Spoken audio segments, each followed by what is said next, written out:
second and last request is that if you like the content that I put out on the channel, please like this video and subscribe. Okay, that concludes my requests. Today we are going to be talking about yet another true crime case. Now, the way that this one is described kind of gives me this like very, very eerie vibe. John Douglas wrote in Mindhunter, which was a memoir of his legendary career as a profiler for the Federal Bureau of Investigation, that Robert Hansen had tired of hunting elk and bear and tall sheep, and tired and turned his attention to a more interesting prey. That was John Douglas's belief as an FBI profiler. And as you can probably surmise, that more interesting prey were women. This case will take place in Alaska, though it is by far the largest state in the United States, roughly around 4,000 square miles. It is the most sparsely populated, with only 731,545 residents, according to a 2019 United States Census Bureau estimate. Alaska features vast wilderness and is a place where people go to get away, not only from others, but sometimes even themselves. Unfortunately, that doesn't always work out, and there's plenty of room to make a body disappear. According to a 2020 report in USA Today, Alaska's most dangerous city is Anchorage. And according to this report, the rate of violent crime in Alaska in 2018 was 885 per 100,000 people, and there were 47 murders. With a rate of 161.6 per 100,000 people, rape is more common than the national average. Alaska also takes the prize for the most serial killers per capita, with more than several serial murder victims for every 100,000 inhabitants. But as you might imagine, you're not going to read about that in any tourism pamphlets. However, the FBI has also noted that these figures are somewhat unfair today, given that the majority of the serial murders in Alaska occurred in the 1970s and 1980s. But let us go ahead and talk about Mr. Robert Hansen today. Just one of the men that has contributed to those statistics. Robert Christian Hansen was born in Iowa in 1939.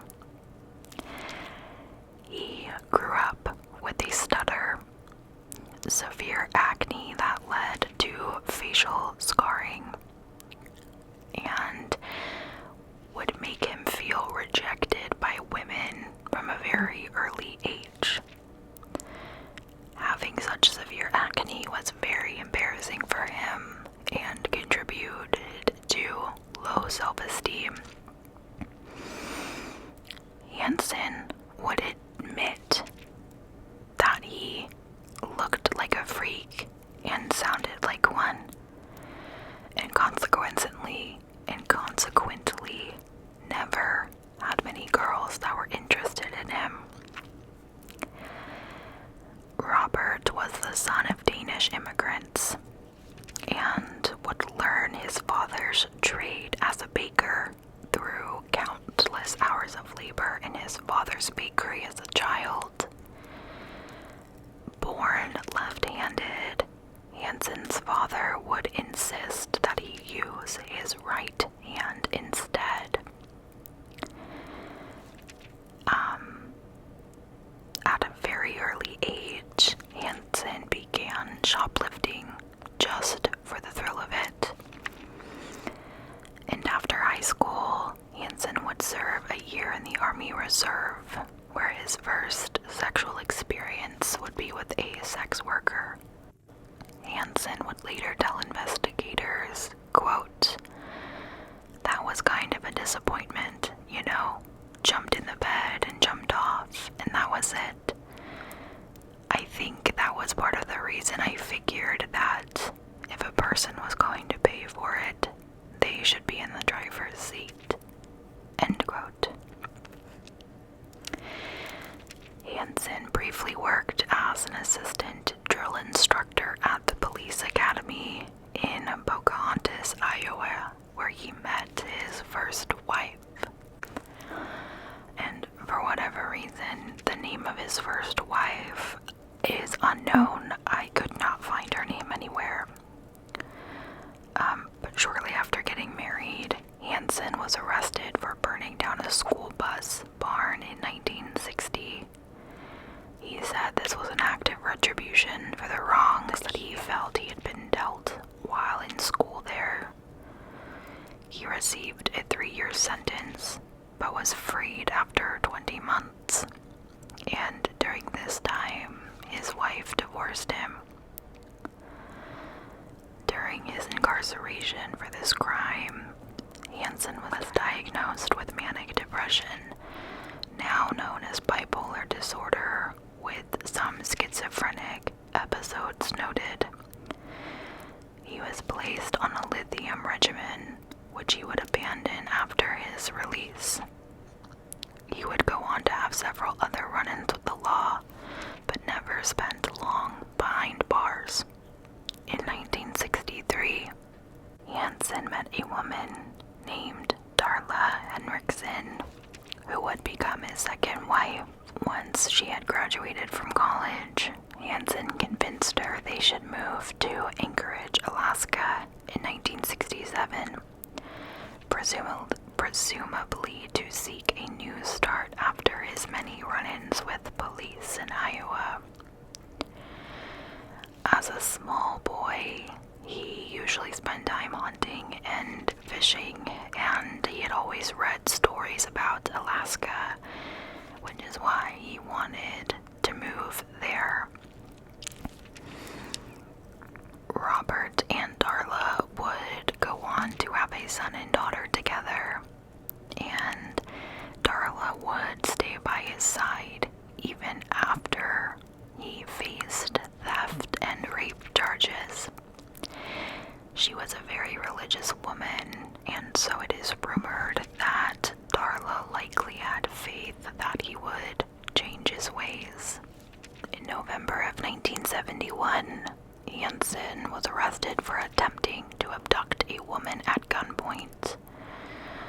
While only a month later he would be out on bail, he was arrested again for kidnapping and sexually assaulting a sex worker.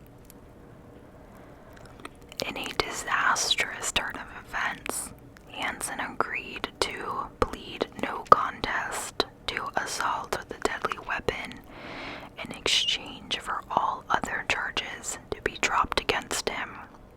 And at this point he was sentenced to 5 years, but was released to a halfway house in 1972, only a year later. Wayne Vance of the Anchorage Police lamented the district attorney's choice to discount the 18-year-old sex worker's credibility. They said that because she was a sex worker, that her testimony wasn't solid, which is really sad, and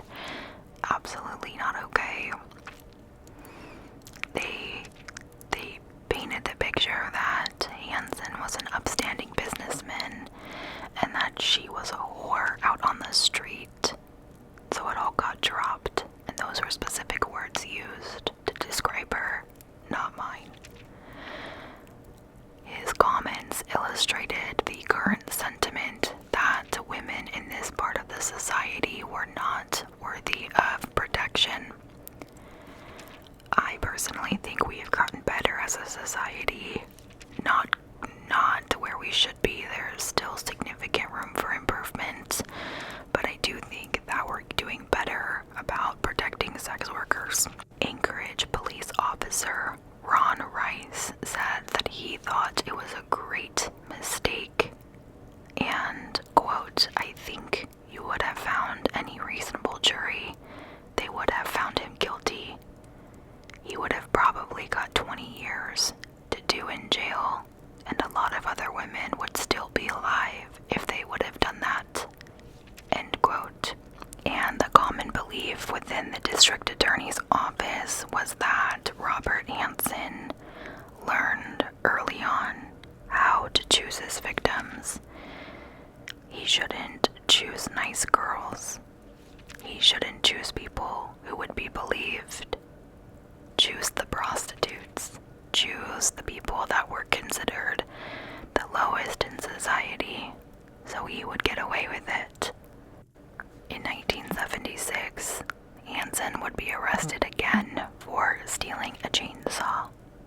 Initially, he was sentenced to 5 years, but the sentence was reduced and he was ordered to remain on the unenforced lithium regimen. During the 1970s, construction of the 800-mile Trans-Alaska pipeline brought many laborers to the area, and their disposable income drew sex workers to Anchorage's 4th Avenue Tenderloin district.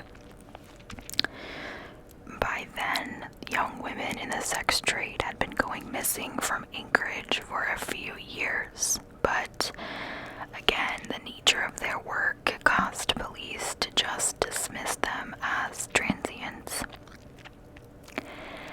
Hansen's criminal activity evolved with a staged break-in and theft of his hunting trophies to collect an insurance payout. He would use the fraudulent payout to open a bakery in 1981 and purchase a Piper Super Cub airplane in 1982. He never received a pilot's license, but regularly flew regardless.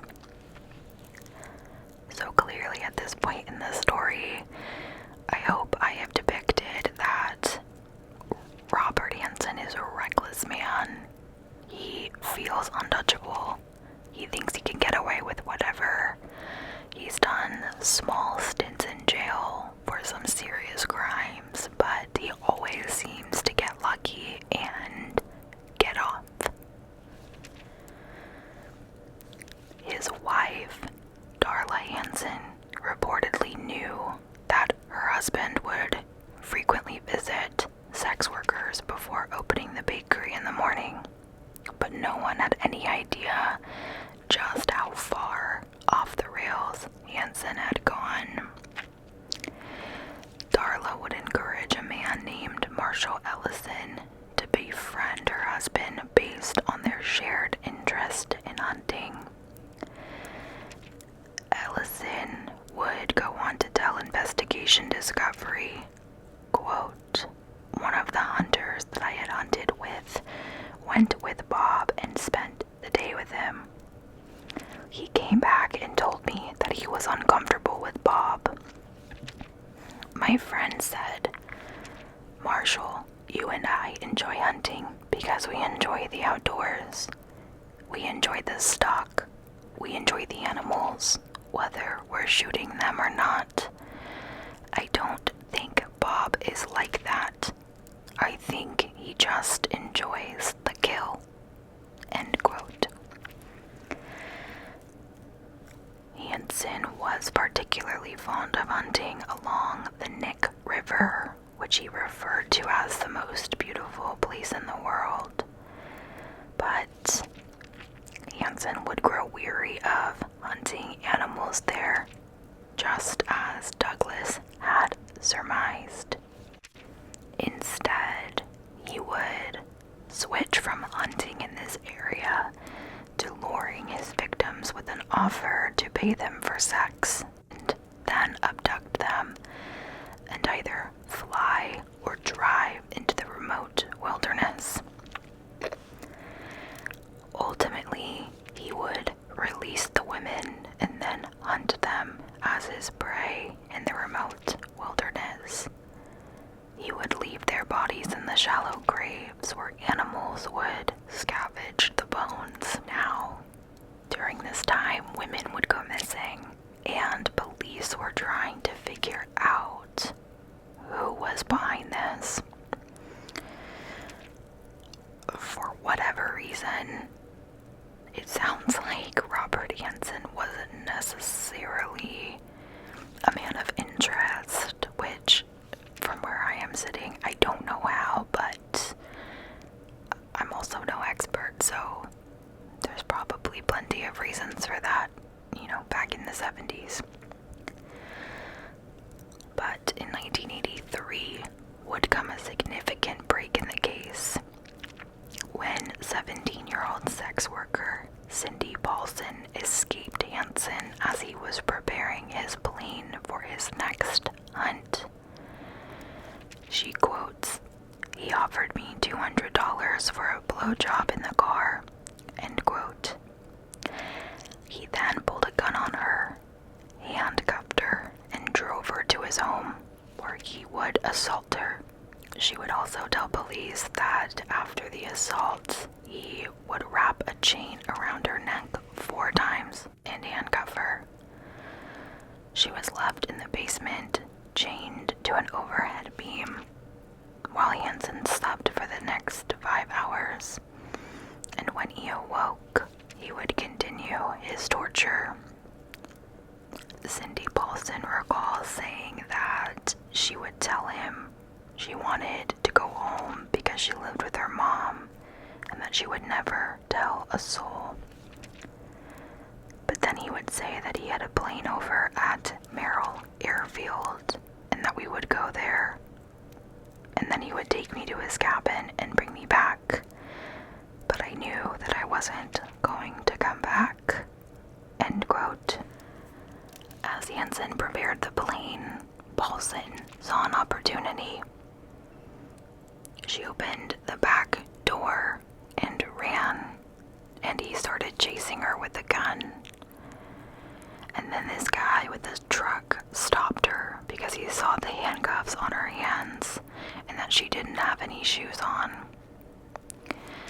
The man would rescue Paulson and drive her to safety so she could contact police. On the way to the hospital for a rape kit, Paulson identified the plane to law enforcement as they neared Merrill Field. Officers soon had the name and address of its owner, Robert Hansen. And when officers spoke to Hansen at his home, he provided them an alibi and consented to a search of his house and car. Everything was as Paulson had described, but investigators did not find any evidence of an abduction or assault. Again, some officers disregarded this incident as a deal to pay for sex gone wrong. And though firearms were discovered in the home, police did not find the handgun that Paulson had described. But in a later interview with Hansen, he revealed that officers had nearly found the weapon. He was quoted saying, "When the police was down in my basement, he looked up at the ceiling and spot-checked 2 or 3 places, and he lifted up the ones, both sides of the one where I had the pistol laying up there, and I dug on near died of a heart attack right there." End quote. And though police were familiar with Hansen from previous infractions, few believed this slight man was actually capable of murder. But there were some officers that believed Paulson's story, and they were left very frustrated at how the case was taken. According to Greg Baker, an Anchorage police sergeant. He said, quote, "Cindy did not strike me as a prostitute that was making up a story. I mean, she was genuinely afraid that she was going to die and that nobody would know how, where, or ever find her body again." End quote. Sergeant Baker became increasingly frustrated when the Paulson case was no longer being pursued, so he investigated Hansen himself. After learning of Hansen's prior record for violence against women, he turned his findings over to the Alaska State Troopers. Baker knew the troopers were investigating missing women who had last been seen offered money for dates. The Alaska State Troopers had a whole list of suspects on the wall. They had like 30 or 40 people they were looking at as potential problems in the area, and Hansen was around number 12 on the list. The horrifying extent of these crimes was only beginning to come to light as the bodies of previously missing women were being found. In September of 1982, two off-duty Anchorage police officers were hunting when they discovered a shallow grave containing a body later identified as Sherry Morrow. Hansen would later confess the following, quote, "She fought with me and she started running, and I caught her again, and she's just standing there screaming at me, and I just point my gun up toward her and pulled the trigger. I always told them too that you're gonna get paid for this here. Just, it's gonna be a little different. It's gonna be the way I want it to happen, not the way you want it to happen." End quote. So creepy. Like, this guy is such a freak of nature to me. He would continue to tell investigators, quote, "As long as she would go along with what I wanted out there, okay, she'd go home and that was it." End quote. But he would tell investigators that if the women didn't cooperate, they would stay. A year after Sherry Morrow's body was discovered, another young woman, Paula Golding, was found in a shallow grave by hunters. Though there was no sign of sexual assault, she appeared to have been redressed after being shot because there were no bullet holes in her clothing. Both Morrow and Golding had been shot through the heart with a rifle, and at each scene, the shell casings were recovered. Hansen would later reveal that he had offered Golding money for a photo shoot in the wilderness. Once he landed the plane, he led her to a shack where hunters hang big game for field dressing. Hansen described this crime and said, quote, "I think maybe I shouldn't have called it a meat shack to her. She started screaming, 'You're gonna kill me, aren't you? You're gonna kill me.' She just slapped me and she started running, you know. I took a couple steps back and grabbed that rifle." End quote. By the time Golding's body was found, Anchorage police officer Maxine Farrell was confident that a serial killer was on the loose. And in 1980, she had been assigned to another case when a young woman's body was recovered in a shallow grave. She would say that they had started digging, and it immediately struck her that she was looking at a prostitute just by the dress and the jewelry that was on her. Unfortunately, this woman was never identified, but because her skull was mostly intact, experts were able to release a facial reconstruction in hopes of giving her a proper name. To this day, she is only known as Eklutna Annie, which is named after the road where she was buried. According to this murder, Hansen said, quote, "I can't remember if she was a dancer or a prostitute. I know I picked her up and told her I was going to take her to my home. I was heading up Eklutna Road. She was running down the road and I caught up with her. Matter of fact, I grabbed her in the hair or whatever, and she had a big knife in her purse, a big buck knife. And she grabbed that out of her purse and swung around. Then things just got out of hand." End quote. Later that year, the body of Joanne Messina was similarly found in a gravel pit nearby. Now, by this time, Anchorage police officer Maxine Verrill is starting to notice a pattern and a trend in these murders of prostitutes. And at this time, after that, almost every month, she would have 2 or 3 women going missing. And that's when she really started asking questions and investigating. Maxine Verrill, having majored in psychology, was aware that many serial murderers would keep souvenirs. She began contacting relatives of the missing women to get information about any jewelry they wore. And soon Verrill had a list of 10 missing women she believed were abducted by the same predator. Verrill recalled, quote, "I went to my superiors, advised them that there is a serial killer because of the number of girls I was collecting as missing persons. And they laughed at me and said, 'No, you're wrong.' They felt I was stupid, a stupid woman thinking there's a serial killer, but I wasn't stupid." End quote. Fortunately, though, Alaska State Trooper Sergeant Glenn had come to her because they were discovering bodies out in the Alaskan wilderness and had names and times when these women went missing.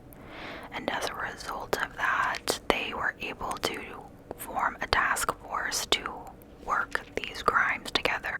However, what was really unfortunate about this was that despite the signs pointing to Hansen, they were denied search warrants on 2 occasions.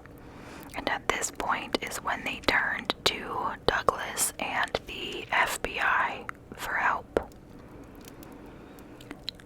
Douglas recalled, quote, "What was significant to us about this case was that it was the first time profiling was used to support a search warrant. We began analyzing everything we knew about the crimes and about Robert Hansen. Hansen's hunting rifle would be important to him. Therefore, I predicted the rifle would be somewhere in his house, though not in open view. It would be in a crawl space, behind paneling or a false wall, hidden in the attic, someplace like that." End quote. With assistance from Douglas, they were finally able to obtain a search warrant, and on October 27th of 1983, Hansen agreed to come in for questioning.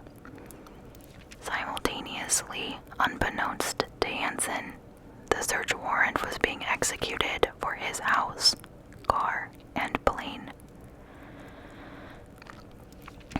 Verrill had been asked to participate in the search through Hansen's home, where she encountered his bewildered wife and children.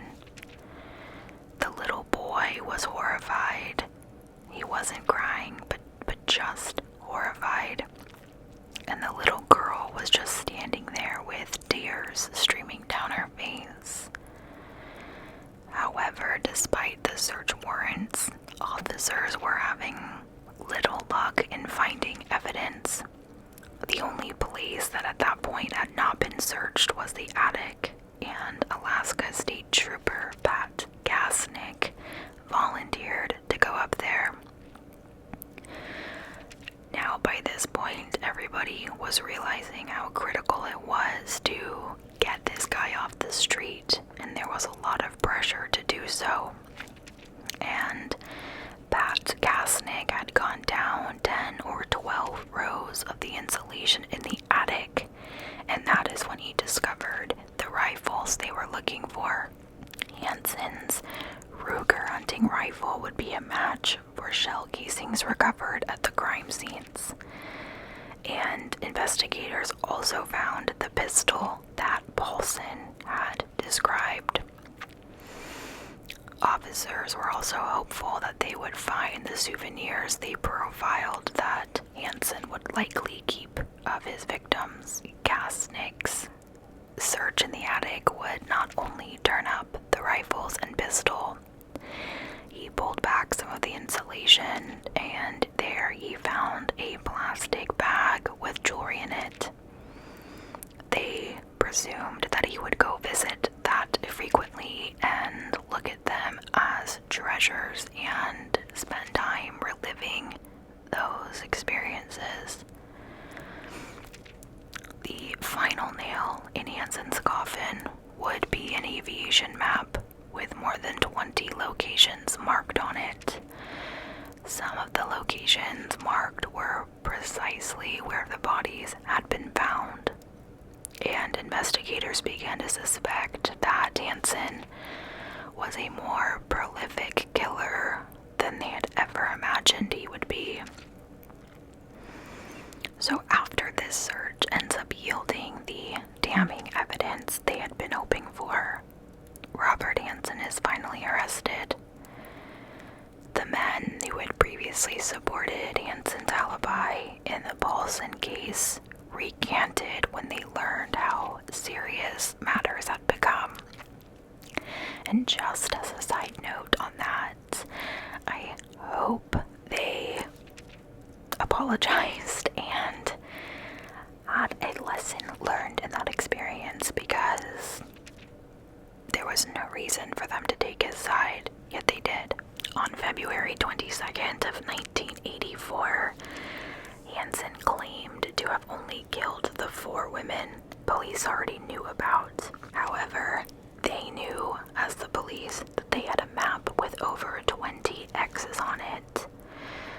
So in a deal to minimize what his family would have to endure during a trial, Hansen was assured he would only be charged in the murders of Eklutnayani, the one that was never officially identified, Joanna Messina, Paula Golding, and Sherry Morrow, and that he would need to confess to the others, because they had no evidence of any others.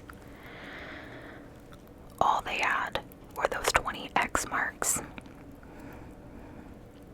So then police confronted Hansen with this aviation map, and one of the police officers that was a part of this confrontation is quoted saying, "I saw the hair on the back of his neck stand up, and his face changed.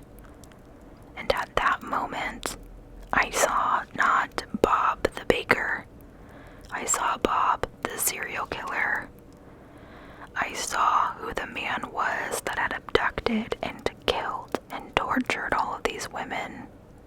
We pointed to one X after another, and he started telling stories about each of these." End quote. Hansen eventually confessed to killing 17 women over a 12-year period, though some believe there were many, many more. Perhaps even starting during his time in Iowa, police would further efforts to locate the remains, though the bodies of only 12 victims were ever recovered. The remaining murder victims were identified as Delynn Frey, Lisa Futrell, Sue Luna, Malai Larson, Teresa Watson, Angela Feddern, Tamara Pedersen, Roxana Eastlin, and Andrea Altieri. Another woman he confessed to murdering, dubbed Horseshoe Harriet by police, was not identified until October of 2021, less than a year ago at the time of I'm filming this, as Robin Belke, using genetic genealogy. Though their bodies had been found in locations marked on his map, Hansen denied killing Megan Emmerich and Mary Thill. And he also denied killing Celia Beth Van Zanten, whose body was found in 1971. During his sentencing, one of the district attorneys told jurors, quote, "Before you sits a monster, an extreme aberration of a human being, a man who walked among us for 17 years, serving us donuts, Danish, and coffee with a pleasant smile. His family was a prop. He hid behind decency. This hunter who kept trophies on the wall now had trophies scattered throughout South Central Alaska. And while he doesn't talk about it or admit to it, it's obvious from looking at where things started and where women ended up. He hunted them down. He would let them run a little bit, then he enjoyed a hunt, just like with his big game animals." End quote. On February 27th of 1984, Hansen was sentenced to 461 years, plus life without the possibility of parole. Darla divorced him and moved their children far from their Alaskan nightmare. Hansen began his sentence at a maximum security prison in Pennsylvania, but was returned to Alaska when the Spring Creek Correctional Institution opened in 1988. On August 21st of 2014, Robert Hansen died of natural causes at the age of 75. So that concludes the case of Robert Hansen, the butcher baker. This is one of those ones that is so bone-chilling and the kind of story that really freaks me out. There was, okay, I'll just tell you this. I have been a long time Law & Order SVU fan. I remember watching this since I was 5 or 6 years old and have been an avid lover of it ever since. And I remember there was kind of an episode where women are being hunted like that in upstate New York or something. And I did also learn that there was a film that came out in 2013 that portrays this crime story. It is called The Frozen Ground. John Cusack portrays Hansen opposite Nicolas Cage as one of the sergeants in the investigation, and Vanessa Hudgens plays victim survivor Cindy Paulson. I have not seen this movie, but I am absolutely going to watch it. There was another case I covered 2 months ago, I would say, that was also that also goes on to inspire a movie, and it was actually really good. So I will definitely watch this one. And I am also going to link the information for the Mindhunters episode that talks about this case, because I watched the Mindhunters episode for part of my research. And if you haven't watched Mindhunters, it's very good. My best friend recommended it to me, and it has actually been helpful from a video perspective. So